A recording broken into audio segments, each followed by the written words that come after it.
About a month ago, we brought you the story of a home renovation project in Brampton that residents said posed a safety hazard for kids in that area. Well, since then, there have been rallies over that project and others, in fact, including one that safety authorities recently shut down.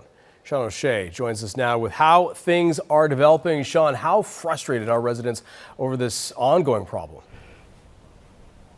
Anthony, frustrated, astounded, disappointed by the lack of oversight. A lot of people in Brampton are buying homes and then renovating them with the idea of turning them into effectively rooming houses, like that home behind me with the orange dumpster. But who's watching, who's monitoring how those renovations are going?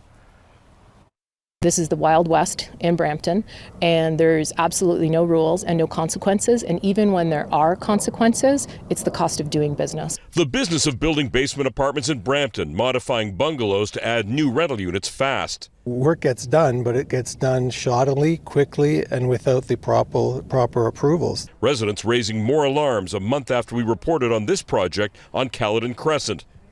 The owner had a building permit, but neighbors pointed out safety issues, including an absence of construction fencing and open holes. Now that outdoor work, they have been shut down. Not by the city, but the province's Technical Standards Authority after damage to the gas line on the property.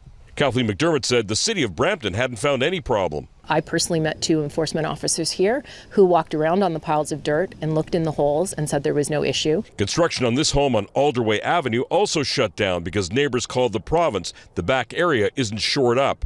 The owners and contractors failed to get utility lines located before digging. The locates, for example, weren't done. You hit a gas line, you can imagine what happens in a nice neighborhood like this. When those contractors were digging, neighbor Ray Scanlon left his home for the day. You got out of the house because you didn't want it blown up. I didn't want it blown up. That's exactly right. Some residents confronted contractors a few days ago. You didn't do any locates and there's no permits?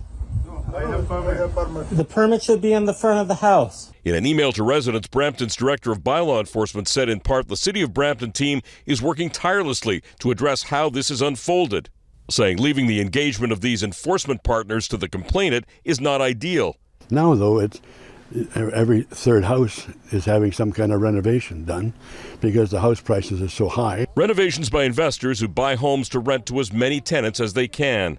I think their processes need to be cleaned up immediately. Safety is a key issue, and many residents we spoke to say that unscrupulous homeowners are bending, if not breaking the rules, and that residents are the ones left to monitor what's going on when that should be the responsibility of Brampton City staff. Anthony. I know you will continue to follow this story. We appreciate the update, Sean. Thank you so much.